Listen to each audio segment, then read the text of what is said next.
ये नीचे से पानी निकल रहा है अपना।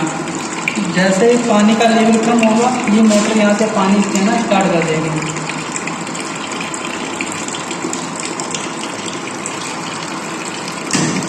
अभी मोटर आपकी ऑन हो गई, ये पानी निकलना स्टार्ट हुआ।